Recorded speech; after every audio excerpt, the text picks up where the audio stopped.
السلام علیکم ورحمۃ اللہ وبرکاتہ۔ ان الحمد للہ والصلاة والسلام علی رسول اللہ وعلی آلہ واصحابہ وآل بیتہ اجمعین، اما بعد، رب اشرح لی صدری ویسر لی امری واحلل عقدۃ من لسانی یفقہوا قولی۔ میرے پیارے بھائیوں، دوستوں، بزرگوں، ساتھیوں، اللہ رب العزت نے اس کائنات کو آزمائش کے لیے بنایا ہے، اور اس آزمائش کا مرکز انسان ہے، اور اس انسان کا مرکز اس کا دل ہے۔ تو یعنی یہ کائنات انسان کے دل کے گرد گھومتی ہے۔ تو اگر یہ انسان کا دل پاکیزہ ہے، صاف ستھرا ہے، تو اس کے ارد گرد کی کائنات پاکیزہ اور صاف ستھری ہو جاتی ہے۔ اگر یہ دل کرپٹ ہو جائے، خراب ہو جائے، تو اس کے ارد گرد کی کائنات خراب اور کرپٹ ہو جاتی ہے۔ اور اسی دل کی معرفت کے لیے ہماری ایک قسطوار دروس کا سلسلہ جاری ہے کہ اپنے اندر کی دنیا کو جاننا، اپنے بھیتر جاننا کہ اصل میں ہمارے اندر ایک پورے کا پورا جہاں آباد ہے، اور وہ اندر کے جہاں باہر کے جہاں کو ایفیکٹ کرتا ہے۔ تو بہت مرتبہ انسان کو سمجھ نہیں آ رہی ہوتی کہ میری زندگی میں یہ کیوں چل رہا ہے، کیسے چل رہا ہے، کیونکہ آپ باہر سب کچھ ڈھونڈ رہے ہوتے ہیں، حالانکہ وہ اصل میں اندر ہوتا ہے۔ ٹھیک ہے، تو اندر کی دنیا باہر کی دنیا کو امپیکٹ کرتی ہے۔ کیسے کیسے امپیکٹ کرتی ہے، اس کی کچھ بیماریاں ہم نے ڈسکس کی ہیں، اور آج جس بیماری کو ہم ڈسکس کرنا چاہتے ہیں وہ دکھ ہے، وہ تکلیف ہے۔ جیسا کہ ہمارے معاشرے میں ایک جملہ بولا جاتا ہے، کون سا روگ لگا لیا تم نے اپنے دل کو۔ آپ سمجھ رہے ہیں؟ تو وہ دل اس انداز کے، اس ایسے بادلوں کی طرح انسان کے دل پہ چھا جاتا ہے کہ سورج کی روشنی نہیں پہنچتی اس تک۔ تو وہ بادل یا تو آپ کے دل کو گھیر لیتے ہیں، یا وہی بادل بارش بن کے آپ کے دل کو ستھرا بھی کر دیتے ہیں۔ تو یہ فیصلہ آپ کا ہے۔ واللہ العظیم اس کائنات کے اندر سب سے زیادہ جس کے بارے میں غلط فہمی پائی جاتی ہے وہ لفظ دکھ ہے، وہ لفظ تکلیف ہے، وہ لفظ مصیبت ہے۔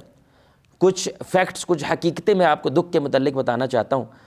جو اسلام ہمیں دکھ کے متعلق چیز بتاتا ہے نا، وہ تو کہتا ہے یہ تو استاد ہے۔ دکھ تو اصل میں تمہارا مرشد ہے، دکھ تو اصل میں تمہارا وہ بڑا ہے جو تمہاری رہنمائی کرتا ہے۔ سکھ اصل میں صرف ٹائم پلیز ہوتا ہے۔ ٹائم پلیز سمجھتے ہیں میرے بھائی؟ انسان دوڑی جا رہا ہے تو تھک جاتا ہے، پھر ایک دم سے رک کے کیا کہتا ہے؟ ٹائم پلیز، یعنی تھوڑا سا مجھے وقت دو۔ تو جیسے ہی سانس واپس آتا ہے پھر دوڑو۔ آپ سمجھ رہے ہیں؟ خوشی، یہ بڑی سننے کی بات ہے۔ پہلا جملہ، خوشی اصل میں دکھ کو سہنے کا اللہ کی ایک رحمت ہے، کیونکہ حقیقت میں یہ دنیا دکھ ہے، حقیقت میں یہ دنیا تکلیف ہے، کیونکہ اللہ نے یہ خود کہا، لقد خلقنا الانسان فی کبد، کہ بے شک ہم نے انسان کو مشقت کے اندر پیدا کیا ہے۔ آپ ولی ہیں یا بدماش ہیں، مشقت ہے۔ بدماشی بھی میرے بھائی تکلیف کے راستے سے آنی ہے، ولایت بھی تکلیف کے راستے سے آنی ہے۔ اصل مسئلہ یہ نہیں ہے کہ تکلیف کیسے کم ہوگی، اصل مسئلہ یہ ہے کہ آپ نے وہ دکھ برداشت کس کے لیے کرنا ہے۔ کوئی دکھ اپنے پیٹ کے لیے برداشت کرتا ہے، کوئی کرسی کے لیے برداشت کرتا ہے، کوئی عورت کے لیے برداشت کرتا ہے، کوئی اپنے کسی چسکے کے لیے برداشت کرتا ہے، کوئی اللہ کے لیے برداشت کرتا ہے۔ امتحان یہ ہے کہ آپ نے دکھ کو کس کی بنیاد کے اوپر سہنا ہے۔ امتحان یہ نہیں ہے کہ دکھ ختم کیسے ہوگا، یہ تو نہیں ہونے والا ہے۔ آپ گزارش سمجھ رہے ہیں؟ دکھ جو سکھ ہوتا ہے نا، جو خوشی ہوتی ہے، وہ حقیقت میں دکھ کو سہنے کے لیے ہوتی ہے۔ آپ میری گزارش سمجھ رہے ہیں؟ مثال دے رہا ہوں، اللہ تعالیٰ نے آپ کو اولاد دی، 12 سال بعد، 14 سال بعد آپ کے ہاتھ میں اللہ تعالیٰ نے اولاد تھامی، کتنی بڑی خوشی ہے۔ لیکن تھوڑی دیر بعد وہ پوٹی کر دیتا ہے۔ آپ میری گزارش سمجھ رہے ہیں؟ تھوڑی دیر بعد وہ بیمار ہو جاتا ہے، تھوڑی دیر بعد اس کو مسئلہ لاحق ہو جاتا ہے، دکھ شروع۔ پھر تھوڑی دیر کے لیے خوشی آتی ہے، پھر تھوڑی دیر کے لیے دکھ۔ یہ جو خوشی کا لمحہ ہوتا ہے وہ اصل میں دکھ کو سہنے کے لیے آتا ہے۔ حقیقت اصل میں یہ کائنات کیا ہے؟ ان الانسان لفی خسر، انسان خسارے میں ہے اس دنیا میں۔ کوئی ایسے آپ کو لوگ ملتے ہیں، ساری زندگی لگائی، آج تک 2 وقت کی روٹی نہیں کھا پا رہا، اور کوئی انسان ایسے ہوتے ہیں تھوڑا سا کام کرتے ہیں کروڑوں روپے کما لیتے ہیں۔ تو انسان اصل میں خسارے میں، کبھی ذہنی خسارہ ہوتا ہے، کبھی جسمانی خسارہ ہوتا ہے۔ یہ پہلی بات ہے۔ دوسری بات، یہ بڑی اہم بات ہے، بڑی اہم بات ہے۔ دکھ اصل میں آپ کو یہ بتانے کے لیے آتا ہے دس از ٹائم فار چینج، یہ تبدیلی کا وقت ہے، بدل جاؤ۔ ایک دم سے آپ کے پیٹ میں گڑبڑ شروع ہوئی ہے، وہ گڑبڑ اس لیے شروع ہوئی ہے کہ تم نے کچھ ایسا کیا ہے جو تمہیں نہیں کرنا چاہیے تھا۔ تو ابھی کیا کرو؟ ایسا نہ کھانا تاکہ یہ گڑبڑ ختم ہو جائے۔ وہ دکھ اس لیے آتا ہے تاکہ آپ کو یہ بتایا جائے کہ تم غلط ہو، یہ راستہ بدل لو، یہ اپروچ بدل لو۔ آپ جاب کے لیے گئے، بجائے اس کے کہ آپ کو جاب ملتی، اس بندے کے ساتھ آپ کی لڑائی ہو جاتی ہے۔ ظاہری سی بات ہے، لڑائی کسی کو سکھ نہیں دیتی، وہ تکلیف دیتی ہے۔ جب بندہ واپس آئے تو اصل میں یہ دکھ آپ کو یہ بتلانے کے لیے آیا تھا، اس لڑائی کی وجہ سے تجھے اپروچ نہیں کرنا آتا کہ جاب کیسے لی جاتی ہے، بات کیسے کی جاتی ہے، اپنی بات کو رکھا کیسے کی جاتا ہے، کسی کو کنونس کیا جاتا ہے کیسے کیا جاتا ہے۔ بدلنے کا وقت ہے۔ اگر یہ بدل جاتا ہے تو ظاہری بات ہے پہلے سے زیادہ نکھر کے باہر آتا ہے، اور اگر یہ نہیں بدلتا تو یہی دکھ اس کا روگ بن جاتا ہے۔ اس کو مایوسی کے اندھیروں میں لے کر جانے لگ جاتا ہے۔ تو دکھ حقیقت میں آپ کو بدلنے کے لیے آتا ہے۔ اس لیے کسی نے بڑی خوبصورت بات کی، دکھ ایسے ہوتا ہے جیسے کھولتا ہوا گرم پانی، اس کھولتے ہوئے گرم پانی کے اندر کوئی سخت چیز ڈالے نا، جیسے آلو ہے، تو وہ کیا ہو جائے گا بھائی؟ بولے میں کیا ہو جائے گا؟ نرم ہو جائے گا۔ لیکن اگر انڈا نرم و نازک چیز ڈالے تو وہ کیا ہو جائے گا؟ سخت ہو جائے گا۔ تو کبھی کبھی دکھ سخت لوگوں کو جو تکبر کی وجہ سے، اپنے رویوں کی وجہ سے ڈاڈے ہو جاتے ہیں نا، ان کو وہ کیا کر دیتا ہے؟ اوقات میں لے آتا ہے، نرم کر دیتا ہے، ان کے اندر عاجزی پیدا ہو جاتی ہے۔ اور جو ماں کے لاڈلے ہوتے ہیں نا میرے بھائی، جو ماں کے پلو کے ساتھ پڑے رہتے ہیں، جن کو ساتھ مچھر بھی کاٹ جائے 4 دن چھٹی لے لیتے ہیں، ان کو جب دکھ آتا ہے تو یہ کیا ہو جاتا ہے؟ تھوڑے سخت ہو جاتے ہیں۔ اب یہ دکھ ان کو ایسے پریشان نہیں کرتے جیسے وہ مچھر پریشان کیا کرتا تھا۔ تو دکھ اصل میں یہ بتانے کے لیے آتا ہے بھائی بدل جاؤ۔ آپ سمجھ رہے ہیں 2% سیلاب تھا، اب 30% سیلاب ہے پاکستان میں، آپ سمجھ رہے ہیں؟ تو پہلے جب گلوبل وارمنگ شروع ہوئی تھی، یہ درختوں کا کاٹنا شروع ہوا تھا، چھوٹے موٹے مسائل تھے، اب تو پوری دنیا کے موسم تبدیل ہونے لگ گئے۔ تو یہ سارے کے سارے ہیں دکھ، لیکن یہ آپ کو بتا رہے ہیں جس طرز سے تم زندگی گزار رہے ہو یہ طرز ٹھیک نہیں ہے۔ تو دکھ اللہ کی رحمت ہوتی ہے، لیکن لوگوں کے لیے زحمت بن جاتی ہے اگر اس کو استاد نہ مانے، اس کو مرشد نہ مانے۔ تیسری بات بڑی اہم بات ہے کہ دیکھیں، ایک ہوتی ہے خوشی اور ایک ہوتا ہے اطمینان، ان دونوں میں فرق ہوتا ہے۔ اکثر لوگ یہ سمجھتے ہیں کہ دین پہ چل کے، دینی احکامات کو مان کر سب کچھ ٹھیک ہو جائے گا، آپ سمجھ رہے ہیں؟ یعنی خوشیاں ملے، کیونکہ خوشی کا معنی ہوتا ہے دکھ نہ ہونا، تکلیف کا نہ ہونا۔ اور اطمینان کا معنی کیا ہوتا ہے کہ انسان دکھ سکھ سے آزاد ہو جاتا ہے، وہ اس چنتا میں نہیں پڑتا کہ دکھ والی زندگی ہے سکھ والی زندگی ہے، وہ جس چنتا میں ہوتا ہے، جس فکر میں ہوتا ہے کہ مجھے صبر کیسے کرنا ہے، تکلیف آئے گی تو صبر کیسے کرنا ہے، اگر سکھ آئے گا تو شکر کیسے کرنا ہے۔ وہ اس جھنجھٹ سے آزاد ہو جاتا ہے کہ یہ دکھ ہے یہ سکھ ہے، اس جھنجھٹ سے آزاد ہو جاتا ہے۔ اس لیے قرآن و سنت میں ہمیں جو انسان کی خوشی کا لیول ملتا ہے، یا ایتھو النفس المطمئنہ، کہ نفس کی سب سے بلند حالت کیا ہے میرے بھائی؟ مطمئن ہو جانا، رک جانا، ٹھہر جانا، کھجل نہ ہونا۔ کہاں پہ ٹھہر جانا؟ اللہ کی ذات پہ ٹھہر جانا، اسلام کے اصولوں پہ ٹھہر جانا۔ اب آپ نے موو نہیں کرنا، موو کریں گے دوبارہ سے کھجل ہو جائیں گے۔ تو خوشی جو ہوتی ہے نا، دیکھیں اگر آپ کو یہ لگتا ہے نا کہ دکھ نہ ہو، تو بھائی اس کا سب سے بڑا حق رسول اللہ صلی اللہ علیہ وسلم کی ذات کو تھا، لیکن بیٹیوں کو ان کے کیا ہو رہی ہے؟ طلاق ہو رہی ہے، گھر سے بے گھر ہو رہے ہیں، دانت شہید ہو رہے ہیں، لہو لہان ہو رہے ہیں، رسول اللہ دنیا سے رخصت ہو رہے ہیں۔ کیا کہہ رہے ہیں کہ یہودن نے جو مجھے زہر دیا تھا آج بھی میرے نسوں کو کاٹ رہا ہے۔ دنیا سے جا رہے ہیں لیکن رسول اللہ کو تکلیف ہے۔ تو اگر سب سے بڑا کوئی حقدار تھا نا خوشی کا کہ جہاں پہ دکھ نہ ہو، وہ محمد رسول اللہ صلی اللہ علیہ وسلم کی ذات ہے۔ لیکن سعد بن ابی وقاص کو کیا کہہ رہے ہیں کہ سب سے زیادہ تکالیف اس دنیا میں انبیاء پہ آتی ہیں، اور نبیوں میں سب سے زیادہ مجھ پہ آئی ہیں۔ اب اندازہ کریں، جو اللہ کے سب سے زیادہ قریب ہے اس کو سب سے زیادہ تکلیف ہو رہی ہے، لیکن نبی مطمئن ہے۔ کہ انس بن مالک رضی اللہ تعالیٰ عنہ کیا کہہ رہے ہیں؟ میں 10 سال رسول اللہ کی غلامی کی ہے لیکن ہمیشہ مسکراتے ہوئے دیکھا ہے۔ سبحان اللہ، آپ تکلیفیں دیکھیں، پیٹ پہ 2 پتھر بھی باندھے ہوئے ہیں لیکن مسکراہٹ نہیں گئی، وجہ کیونکہ وہ مطمئن ہے اللہ کی رضا پہ۔ اس لیے یہ جملہ سنیں، اصل مسئلہ یہ نہیں ہے کہ دکھ ختم ہو جائے، اصل مسئلہ ہر دکھ کے باوجود آپ مطمئن رہنا سیکھیں، اطمینان میں رہنا سیکھیں۔ یہ اصل میں کمال ہے، کیونکہ اب اس کو کوئی چیز توڑ نہیں سکتی۔ کیسے توڑے گا یہ؟ کیونکہ ہمیشہ جب انسان ٹوٹتا ہے نا میرے بھائی، وہ کسی تکلیف کی وجہ سے ٹوٹتا ہے، کسی دکھ کی وجہ سے ٹوٹتا ہے، لیکن یہ مطمئن ہو گیا ہے کہ ہر حال میں ہم اللہ کی رضا پہ راضی ہیں۔ تو صحابہ کا لقب کیا ہے میرے بھائی؟ رضی اللہ عنہم۔ پیٹ پہ پتھر ہے، راضی ہیں، گھر سے بے گھر ہے، راضی ہیں، جنگیں ہو رہی ہیں، میرا باپ مر گیا، میرا بیٹا مر گیا، میری ماں مر گئی، میری بہن مر گئی، راضی ہیں، ہر حال میں اللہ کی رضا پہ راضی ہیں۔ اللہ کہتا ہے میں تم سے راضی ہوں۔ اس لیے کسی عالم سے کسی نے پوچھا نا، ہم نماز روزہ سب کچھ کر رہے ہیں، کیسے پتہ چلے گا اللہ میرے سے راضی ہے؟ ان کا پتر، اگر تو اللہ سے راضی ہے نا تو یہ نشانی ہے اللہ تجھ سے راضی ہے۔ اللہ نے تو چھوٹا بنایا، موٹا بنایا، امیر بنایا، غریب بنایا، فلاں یونیورسٹی میں داخلہ ہوا، فلاں میں نہیں ہوا، فلاں لڑکی شادی ہوئی، فلاں میں نہیں ہوئی، جس حال میں اللہ نے تجھے رکھا ہے تو راضی ہے اللہ سے۔ اگر تو ہے نا مطمئن ہے، یہ نشانی ہے کہ اللہ بھی تجھ سے، اس لیے تو راضی ہے کیونکہ اللہ تعالیٰ سبحان اللہ تم سے راضی ہے۔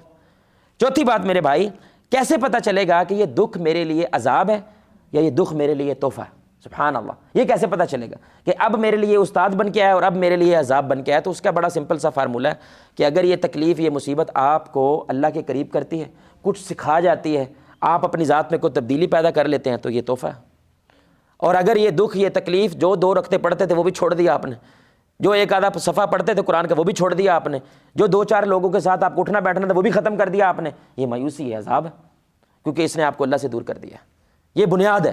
اس لیے علماء بڑے خوبصورت بات کہتے ہیں، اس نیکی سے بڑا عذاب کوئی نہیں جو بندے کے اندر تکبر پیدا کر دے، اور اس گناہ سے بڑا تحفہ کوئی نہیں جو بندے کو اللہ کے ساتھ صلح کرا دے۔ سبحان اللہ، یعنی تکلیف آئی ہے، گناہوں کی وجہ سے تکلیف آئی ہے، لیکن اس تکلیف کی وجہ سے اس کو کیا احساس ہوا کہ مجھے پلٹ جانا چاہیے، وہ پلٹ جاتا ہے، وہ گناہ بھی اس کے لیے کیا ہو جاتا ہے، تحفہ ہو جاتا ہے۔ اور کچھ لوگ نیکی کی وجہ سے کیا کر جاتے ہیں، تکبر اختیار کرتے ہیں اور اپنی نیکی بھی برباد کرتے ہیں اور آخرت بھی برباد کر لیتے ہیں۔ تو اس لیے سبحان اللہ، اسلام کا جو بیانیہ ہے نا، دکھ کو لے کے، تکلیف کو لے کر، وہ ایسا کمال ہے کہ لٹرلی اسلام آپ کی اینک اتار دیتا ہے کہ جو تجھے اینک دنیا نے لگائی ہوئی ہے نا، یہ اینک تو تجھے مایوس کرتی ہے، اسلام دکھ کی جو اینک لگاتا ہے نا، وہ آپ کو کھڑا کر دیتا ہے، وہ آپ کو ایسے مضبوط کر دیتا ہے کہ اللہ مجھے اصل میں سکھانا چاہتا ہے، اس کے لیے اللہ مجھے مصیبت بھیجتا ہے۔ اس کے آپ کو بس صرف آخر میں 4-5 کچھ دلائل دینا چاہتا ہوں کہ دکھ آپ کا دوست ہے میرے بھائی، یہ آپ کا دشمن نہیں ہے۔ اس لیے علماء کہتے ہیں شکر کی سب سے بلند حالت پتہ کیا ہوتی ہے، کہ لوگوں کی نظر میں اتنی بڑی آپ کو تکلیف آئی کہ اس کو مر جانا چاہیے، لیکن وہ کہتا ہے الحمدللہ، یہ شکر کی انتہا ہے۔ حالانکہ ہمارے ہاں شکر کیا ہوتا ہے، جب خوشی آئے تو کیا کہنا چاہیے، شکر کرنا چاہیے، لیکن شکر کی انتہا کیا ہے کہ لوگوں کی نظر میں اس بندے کو اب خودکشی کر لینی چاہیے جو اس کے ساتھ ہوا ہے، لیکن وہ کیا کہہ رہا ہے، الحمدللہ، یعنی انتہا پہ چلا گیا۔ وجہ کیونکہ اللہ کی مرضی کے بنا پتہ نہیں ہل سکتا۔ اللہ اگر اس بات پہ راضی ہے نا، ہم اللہ کی رضا پہ راضی ہیں۔ وہ شاعر کیا کہتا ہے، سر تسلیم خم ہے جو مزاج یار میں آئے، بھئی توڑ میری ہے ہی نہیں، توڑ رب کی، کاٹنی ہے کاٹ دے، رکھنی ہے رکھ دے، پیسہ میرا ہے ہی نہیں، پیسہ رب کا ہے، کوئی شے میری نہیں ہے، تو تکلیف کس بات کی، چنتا کس بات کی۔ تو اب 4-5 باتیں میرے بھائی صرف یہ بتلانے کے لیے کہ اسلام دکھ کو کیسے دیکھتا ہے اور ہم دکھ کو کیسے دیکھتے ہیں۔ واللہ یا یہ اس کا یہ مطلب نہیں ہم دکھ اللہ سے مانگیں یا اللہ میں دکھ دے، تکلیفیں دے، استغفر اللہ۔ ہمیں ہمیشہ اللہ سے کیا دعا مانگنی ہے، امن کے لیے دعا مانگنی ہے۔ ہمیشہ دعا کیا مانگنی ہے، خوشحالی کے لیے دعا مانگنی ہے۔ ہمیشہ دعا کیا مانگنی ہے، دکھوں سے پاک زندگی کی دعا مانگنی ہے۔ لیکن یہ حقیقت سامنے رکھنے کے دکھ پھر بھی آئیں گے، آ گیا پھر مایوس نہیں ہونا، پھر پیٹھ نہیں دکھانی، پھر مقابلہ کرنا ہے۔ کس بنیاد پہ؟ اس کے لیے قرآن و سنت نے آپ کو کچھ کیا دیا ہے، انکریجمنٹ کے لیے، حوصلہ افزائی کے لیے کچھ اصول بتائے۔ پہلا، واللہ میری فیورٹ آیت ہے پورے قرآن سے، اللہ کہتے ہیں، یہ سورہ البقرہ آیت نمبر 156 ہے، الذین اذا اصابتہم مصیبہ، وہ اسپیشل ڈی این اے والے لوگ ہوتے ہیں، اللہ کی قسم، اسپیشل کو مٹی سے بنے ہوئے، اسپیشل اللہ کی قربت والے لوگ ہوتے ہیں، جن پہ جب مصیبت آتی ہے، لفظ ہے، کوئی زیادہ تفسیر کی ضرورت نہیں ہے، لفظ ہی کیا ہے، مصیبہ، مصیبت آتا ہے وہ کیا کہتے ہیں، شکوے کرنا شروع کر دیتے ہیں، حال دعائی ڈال دیتے ہیں، چیزیں توڑنا پھوڑنا شروع کر دیتے ہیں، اپنے ملک کو گندا کر دیتے ہیں، اپنے ملک کی ایمبولینس سے توڑ دیتے ہیں، اپنے ملک کے اے ٹی ایم چوری کر کے لے جاتے ہیں۔ نہیں، کیا کہتے ہیں، قالوا انا للہ و انا الیہ راجعون، ہم اللہ کی طرف سے آئے ہیں اور یعنی اللہ ہم تیری رضا پہ راضی ہیں۔ پھر اللہ کیا کرتا ہے، یعنی یہ مصیبت کے بعد ہوا ہے، یہ نماز کے بعد نہیں ہو رہا ہے، یہ روزے کے بعد نہیں ہو رہا ہے، یہ جہاد کے بعد نہیں ہو رہا ہے، یہ زکوٰۃ کے بعد نہیں ہو رہا ہے، کس کے بعد ہو رہا ہے بھائی؟ مصیبت آپ نے صرف محسوس ہی کرنی ہوتی ہے، اس کے بعد رویہ بھی محسوس ہی کرنا ہوتا ہے۔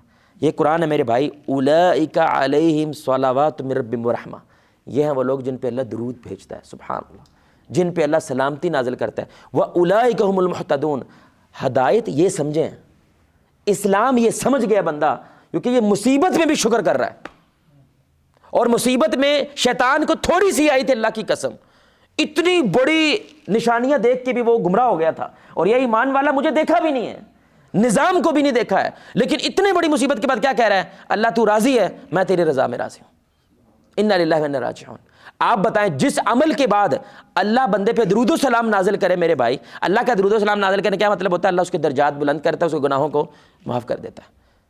وہ عمل میرے بھائی آپ کا دوست ہے یا آپ کا دشمن ہے؟ بولیں بھائی، دوست ہے۔ یہ دکھ آپ کا دوست ہے اگر یہ آپ کو سکھا دے، اگر یہ آپ کا مرشد بن جائے، اگر یہ آپ کا استاد بن جائے۔ یہ آپ کا دشمن ہے، عذاب ہے اگر یہ آپ کو میرے بھائی اور زیادہ دلدل کے اندر دھسا دے۔ دوسری بات، بخاری کی حدیث ہے، حیرت ہے واللہ یہ حدیث سن کے، میں نے جب پہلی بار سنا کسی نے مانی نہیں تھی، اور میں نے ان کو پھر لٹرلی بخاری نکال کے دکھایا، میں کبھی حدیث ہے یہ رسول اللہ کی صلی اللہ علیہ وآلہ وسلم۔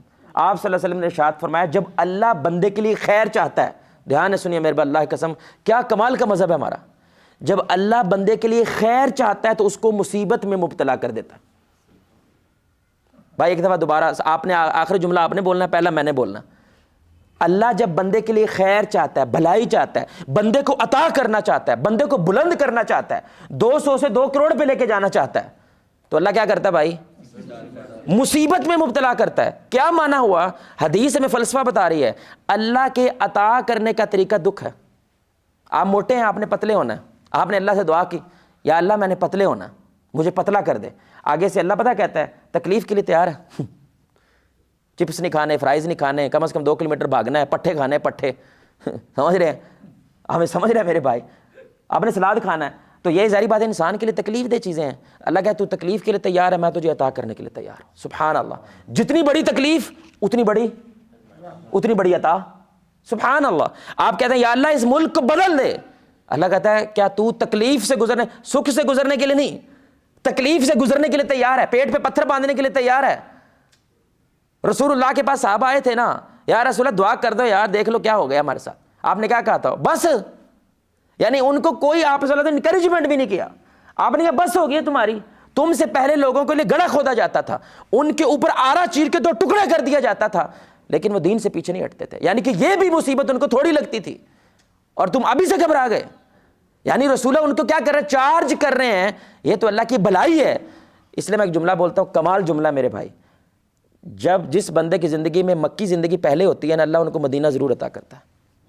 سبحان، کتنے پیاری بات ہے بھائی.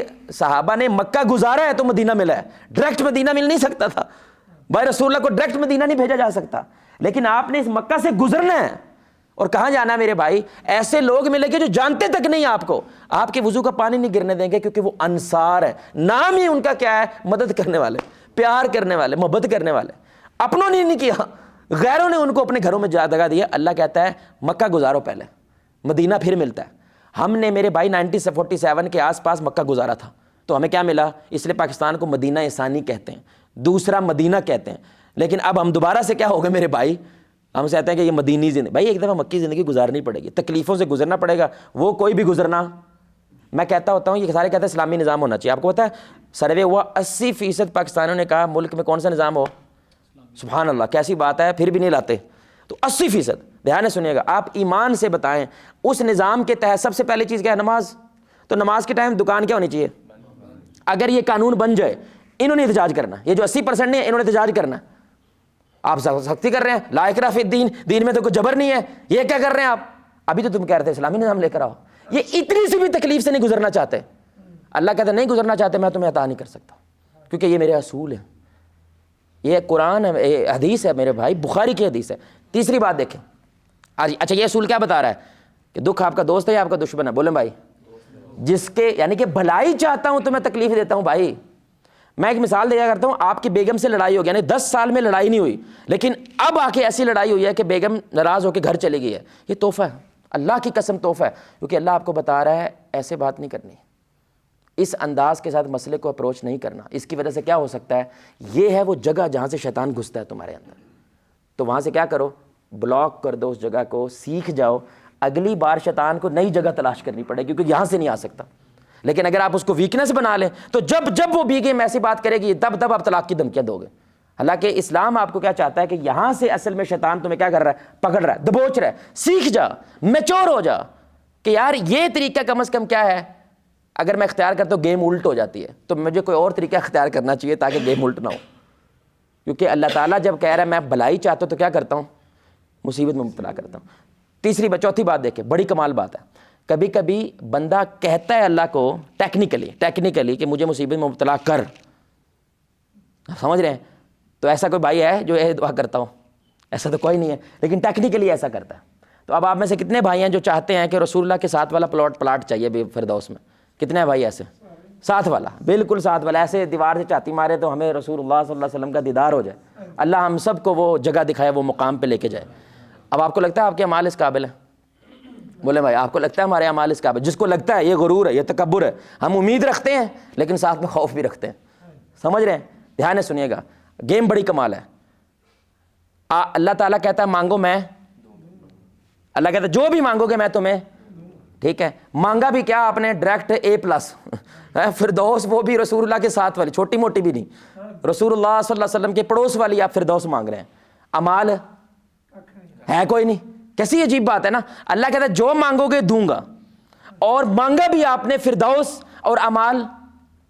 اب اللہ کہتا ہے دعا تو قبول کرنی پڑے گی نا، کیونکہ آپ نے مانگی. اور میرا اصول ہے جب بندہ میرے سے مانگتا ہے، اور میرے سے تو ابلیس نے مانگی تھی تو میں نے دے دی تھی. ابلیس نے اللہ کو کہا مجھے قیامت تک مہلت دے، تو میں نے تو اس کی دعا قبول کر لی تھی. تم تو پھر ایمان والے ہو، میری ذات پہ یقین رکھتے ہو. اب حدیث سنیں. سبحان اللہ. رسول اللہ صلی اللہ علیہ وسلم نے فرمایا جب اللہ تعالیٰ نے بندے کے لیے ایسا مقام مختص کیا ہوا ہے جس کے لیے اس کے اعمال ناکافی ہیں، تو اللہ تعالیٰ اس کو مصیبت میں مبتلا کرتا ہے وہ صبر کرتا ہے درجہ بلند ہوتا ہے، پھر مصیبت آتی ہے، پھر صبر کرتا ہے، پھر درجہ، یہاں تک کہ وہ اس مقام کے قابل ہو جاتا ہے. سبحان اللہ. تو ٹیکنیکلی آپ کیا مانگ رہے ہیں اللہ سے؟ مصیبت مانگ رہے کیونکہ اس نے آنا ہے، کیونکہ عمل تو کافی ہے کوئی نہیں. تو ایک ہی طریقہ ہے بھرائی کرنے کا، بھرپائی کرنے کا. وہ کیا ہے کہ مصیبت آئے تو صبر کرنا ہے، شکوہ نہیں کرنا ہے، اللہ کی ذات پہ بھروسہ رکھنا ہے. تو کیا ہوگا درجہ، یہاں تک کہ باذن اللہ تم زمین پہ ایسے گھومو گے کہ تمہارے ذمہ ایک گناہ بھی نہیں ہوگا. ایسے چلو گے ایک گناہ بھی نہیں ہے تمہارے ذمہ، صرف کس وجہ سے؟ صبر، کیونکہ تم مصیبت پہ صبر کر گیا. تو اب ٹیکنیکلی کبھی کبھی ہمارے ساتھ کیا ہوتا ہے کہ جو ہم نے مانگا ہے وہ کبھی کبھی ہم مصیبت مانگ لیتے ہیں، لیکن ہم مانگتے نہیں ہیں اللہ سے. لیکن اس انداز سے آپ دیکھا جائے تو ایسا لگتا ہے کہ ہم مانگ لیتے ہیں، کیونکہ اللہ کہتا ہے کہ تمہارا وہ مقام ہے لیکن تمہارے اعمال ناکافی ہیں، تو مصیبت مبتلا ہوتا ہے اور اس مقام تک چلا جاتا ہے. پھر پانچویں بات دیکھیں کہ لوگوں کو لگتا ہے کہ گناہوں کی بھی تو سزا ہوتی ہے نا. بالکل ہوتی ہے، لیکن وہ بھی اللہ کا تحفہ ہے. سبحان اللہ. میرے بھائی آپ کو لگتا ہے یہ 6 فٹیا انسان جہنم برداشت کر سکتا ہے؟ بولیں بھائی آپ کو لگتا ہے ایک ذرہ زمین پہ گرے سب کچھ؟ بولیں بھائی فنا ہے. اب یہ حدیث سنیں، یہ بھی رسول اللہ صلی اللہ علیہ وسلم کی حدیث ہے. جب اللہ تعالیٰ بندے سے بھلائی کا ارادہ کرتا ہے اس کے گناہوں کی سزا دنیا میں ہی دے دیتا ہے. یہ جو بخار ہو جاتا ہے نا میرے بھائی 3-4 روز کے لیے، الحمدللہ وجہ آگے والی سزا ختم ہو گئی ہے. جب دنیا میں سزا اور آپ صبر کر جائیں، اللہ کی طرف پلٹ جائیں، تو آخرت والی سزا ختم ہو جاتی ہے. یہ فائدہ ہے کیونکہ اللہ محبت کر رہا ہے آپ سے، پیار کر رہا ہے. پتے جیسے جھڑتے ہیں خزاں کے موسم میں، ایسے گناہ جھڑتے ہیں جب بندہ بیمار ہوتا ہے، جب بندہ تکلیف سے گزرتا ہے. لیکن ہونا صبر چاہیے، شکوہ نہیں ہونا چاہیے، اللہ کی رضا پہ راضی ہونا چاہیے. لیکن جب اللہ ناراض ہوتا ہے تو اس کے گناہوں کی کٹھی سزا اس کو کہاں پہ دیتا ہے جا کے. اس لیے شیطان کبھی کبھی لوگ سمجھتے ہیں یہ تو بادشاہی جیسی زندگی جی رہا ہے کیونکہ اس کو کچھ ہو سکتا. بھائی کوئی نبی ابلیس کو مار نہیں سکتا ہے کہ نہیں، لیکن اس کے سارے گناہ کیا ہو رہے ہیں؟ کٹھے ہو رہے ہیں، اور ایک دم سے اس کو آخر میں جا کے سب سے زیادہ سزا تو اسی کو ملنی ہے، ابلیس کو ملنی ہے. لیکن ایمان والے کا کانٹا بھی چپ جائے اور وہ کیا کہہ رہے ہیں الحمدللہ، کیونکہ اس کی وجہ سے بھی کم از کم گناہ کیا ہوگا میرے بھائی. علماء کہتے ہیں کہ اس جیب میں بندے نے پیسے رکھے ہوئے تھے لیکن لاشعوری طور پہ اس جیب میں ڈال لیے. اب دہی لینے گیا تو اس نے اس جیب میں ہاتھ ڈالا، وہ بھی تیری میرے پیسے کہاں گئے؟ تکلیف ہوئی ہے اس کو ایک دم سے کہ 200 روپیہ میرا ضائع ہو گیا. لیکن ایک دم سے اس کو پتا چلا اس جیب میں، الحمدللہ. ہمیں اللہ کی رحمت سے امید ہے کہ اس کی وجہ سے بھی اس کے گناہوں ضائع ہوتے ہیں اور اللہ اس کو نیکی دیتا ہے. سبحان، کیا کمال مذہب. یعنی بہانے ڈھونڈ رہا ہے اللہ کی رحمت تو، اور چلا جائے اور جنت ٹوٹ جائے یار. یعنی کہ دکھوں کی وجہ سے اللہ جنت میں لے کے جا رہا تھا، سوچو سکھوں کی وجہ سے کیا کرے گا. سبحان اللہ.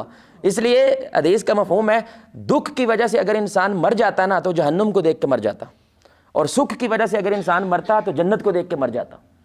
یعنی سکھ کی انتہا جو ہے وہ جنت ہے، دکھ کی انتہا جو ہے وہ جہنم ہے. آخری بات اللہ قرآن میں کہتا ہے فَإِنَّ مَعَ بولنا فَإِنَّ مَعَ اللہ کہتا ہے میں نے کبھی کوئی تالا بندے کی زندگی میں نہیں بھیجا لیکن چابی ضرور بھیجی ہے. اور علماء کہتے ہیں 2 دفعہ اللہ نے کہا فَإِنَّ مَعَ الْعُسْرِ يُسْرًا إِنَّ مَعَ الْعُسْرِ يُسْرًا. 2 آسانیاں ہیں، مشکل کے ساتھ ایک آسانی نہیں، کتنی 2 آسانیاں ہیں، ایک اخروی ایک دنیاوی، لیکن ساتھ میں ہے. آپ میری بات سے بڑی اہم بات ہے. اکثر بزرگ جب بچے کو مشکل کے وقت نصیحت کر رہے کہتے ہیں بچے بعد میں سب کچھ ٹھیک ہو جاتا ہے. نہیں نہیں نہیں نہیں، بعد میں نہیں میرے بھائی، ابھی آپ نے صبر کرنا ہے اور محنت کو جاری رکھنا ہے، اللہ کی ذات پہ بھروسہ رکھنا ہے، کیونکہ ساتھ میں اس کے کیا ہے آسانی ہے. کچھ دیر کے بعد دکھ چلا جاتا ہے، وہ آسانی پیچھے رہ جاتی ہے. وہ جو اللہ آپ کو عطا کرنا چاہتا ہے تو وہ پیچھے رہ جاتا ہے اور دکھ وہاں سے. لیکن اگر آپ بے صبر ہو جاتے ہیں تو دکھ تو آپ پھینکنے کی کوشش کرتے ہیں لیکن ساتھ میں وہ آسانی بھی پھینک دیتے ہیں. لیکن یہ سب کچھ صرف ایک بنیاد پہ ممکن ہے اگر آپ کو یقین ہو اللہ جانتا ہے میں، بولو بھائی اللہ جانتا ہے میں، بولو بھائی میں نہیں جانتا، اللہ جانتا ہے میں. اصل میں دکھ کی وجہ سے انسان پتہ کیوں پریشان ہوتا ہے؟ کیونکہ اس میں لٹ گیا، میں برباد ہو گیا. تجھے کیسے پتا؟ تجھے کیسے پتا؟ میری بات سب، کیونکہ یہ مستقبل کی بات کر رہا ہے، اندھیرے کی بات. تجھے کیسے پتا تو برباد ہو گیا؟ عین ممکن ہے 4 دن بعد تو کہہ رہا ہو اللہ یہ شکریہ تو نے اس کی کمپنی سے نکلوا دیا، وہ تو بم دھماکے سے گر گئی ہے ساری، وہ تو سارے مر گئے وہاں پہ، مجھے تو نے وہاں سے کیا کیا؟ اور آپ کیا کہہ رہے تھے یہ تو عذاب ہے میرے پہ. اللہ کہہ رہا ہے، مسکرا رہا ہوتا ہے، وہ بندے بچایا ہے میں نے تجھے، میں نے تجھے بچایا ہے، تو کہہ رہا ہے یہ عذاب ہے. آپ گزارش سمجھ رہے ہیں؟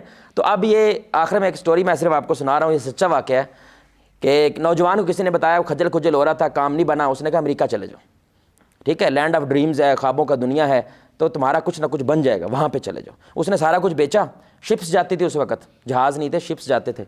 تو وہ شپس کے پاس پہنچا اپنی پوری فیملی کو لے کر، لیکن اس نے بیگ میں دیکھا تو ڈاکومنٹس نہیں ہیں. اور جو پاسپورٹ جو بھی تھا تو وہ نہیں ہے. اس کو غصہ آیا کیونکہ اس کی جو بیٹی تھی چھوٹی, اس نے اس میں ڈاکومنٹس نکال کے گھر پھینک دیے تھے. آپ سمجھ رہے ہو, کھیلتی رہے ہو, کچھ کر رہا ہو. اب اس کو غصہ آیا, بیگم نے کہا غصہ نہ دکھاؤ, فوراً بھاگ کے جاؤ, شپ نہ نکل جائے کیونکہ ہماری باری 6-7 مہینے بعد آنی ہے دوبارہ. تو یہ گھر بھاگتا ہے, ڈاکومنٹس لے کے آتا ہے, لیکن شپ بولو بھائی شپ چلی جاتی ہے. کیا کرے گا اس بیٹی کے ساتھ؟ اب اس نے کیا کرنا, یہ بیٹی ہے ہی منوس, جب سے پیدا ہوئی ہے ہمارے گھر میں منوسی پیدا ہو گئی ہے. ہمارے بہت سارے مسلمان ایسی چیز سوچتے ہیں, یہ پیدا ہوتی گئی تھی میری نوکری چھوٹ گئی, یہ پیدا ہوتی گئی تھی فلاں کام ہو گیا, تو کوسنے لگ گئے اس عورت کو, اس بیٹی کو. تو 4-5 روز کے بعد ایک اخبار اس کے ہاتھ میں لگی کہ وہ شپ ڈوب گئی ہے, اور شپ ٹائٹینک تھی. کیا تھی شپ؟ وہ بہت ساری کہانیاں مشہور ہیں ٹائٹینک کی تھی. وہ شپ ٹائٹینک تھی, ساری ڈوب گئی, خصوصاً وہ والی سیٹ کے بندے مر گئے سارے جہاں پہ اس کی سیٹ تھی.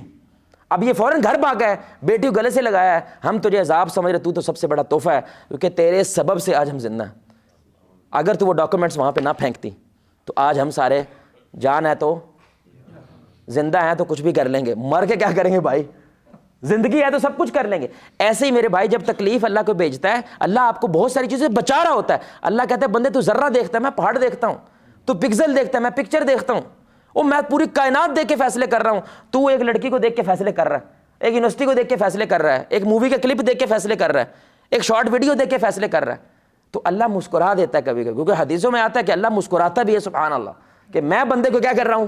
یعنی یوسف علیہ السلام اللہ کے ذات بھروسہ رکھ رہے ہیں, لیکن کیا یوسف سوچ سکتا ہے میرے بھائی کہ کنویں کے اندر اندھیر گھپ کے اندر, اندھیرا بھی تو تھا نا, گھپ کے اندر بیٹھ کے میں ایک وقت تخت پہ بیٹھوں گا اور ایجپٹ کو سپر پاور بنا دوں گا؟ کبھی سوچ سکتا ہے کوئی ایسا؟ لیکن اب ہمیں تو کہانی پتہ ہے اس لیے ہم سوچ سکتے ہیں, لیکن اس وقت یوسف کو تو یہ معلوم نہیں ہے. جن بھائیوں نے پھینکا وہ سجدہ کریں گے میرے سامنے, سرنڈر کریں گے میرے سامنے, کیا کوئی سوچ سکتا ہے؟ لیکن اللہ کہتا ہے میں وہاں سے آتا ہوں جہاں سے تم بولے بھائی, جہاں سے تم غمان بھی نہیں کہنے کرتے, یعنی کہ تصور بھی نہیں ہوتا, اللہ وہاں سے آتا ہے. اس لیے میرے بھائی ایمان بالغیب سب سے بڑی شرط ہے. اللہ پہ غیب پہ ایمان رکھو, اندھیرے پہ غیب رکھو. اور دکھ کیا ہوتا ہے؟ اندھیرا ہوتا ہے نا, ہائے میں لٹ گیا برباد ہو گیا. نہیں نہیں نہیں نہیں, عین ممکن اللہ نے تجھے آباد کیا ہے, اللہ نے تجھے بچایا ہے, اللہ تجھے کچھ اور نوازنا چاہتا ہے. صبر کرے گا دنیا میں بھی نوازے گا, آخرت میں بھی نوازے گا. بے صبری کرے گا کیا اکھاڑ لے گا تو, رو پیٹ کے کیا کر لے گا تو, ڈپریشن ہی ہونا ہے, مایوسی ہونی ہے, اینڈ پہ تجھے صبر پھر بھی آ جانا ہے. لیکن وہ صبر اللہ مانتا, اللہ وہ صبر مانتا ہے جو پہلے لمحے کے اندر کیا جائے. دکھ میرے بھائی آپ کا استاد ہے, آپ کا مرشد ہے. قرآن و سنت کی زبان کے اوپر اللہ کی رحمت ہے, اللہ کی محبت ہے. حقیقت اس کائنات کی دکھ ہے, تکلیف ہے. خوشی تو صرف سہنے کے لیے ہے کہ آپ دکھ کو سہ لو, تھوڑا سا برداشت کر لو, دوبارہ سے کیا ہوتا ہے وہی تکلیف, وہی سفر شروع ہو جاتا ہے.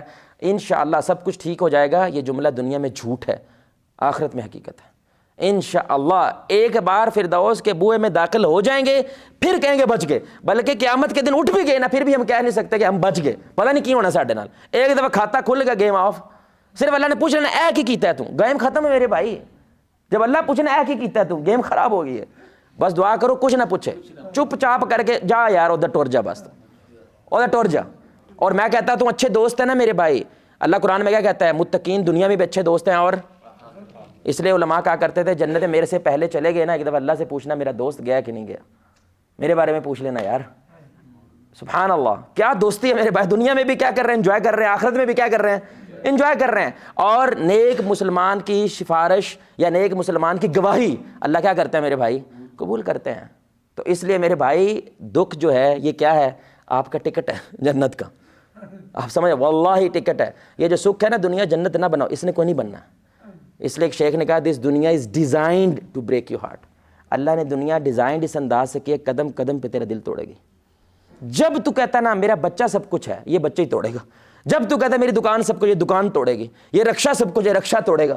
یہ لڑکی سب کچھ, یہ لڑکی. جس کے ساتھ تو دل لگاتا ہے اللہ اسی سے توڑتا ہے.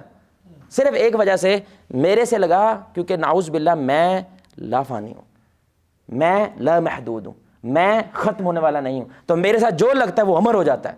جو دنیا کے ساتھ لگتا ہے, دنیا فنا ہو جانے والی, وہ بندہ بھی فنا ہو جاتا ہے. اللہ سے دعا ہے اللہ ہمیں دکھوں کو, تکلیفوں کو, مصیبتوں کو اپنا استاد سمجھ کے اللہ کے قریب ہونے کی توفیق عطا فرمائے.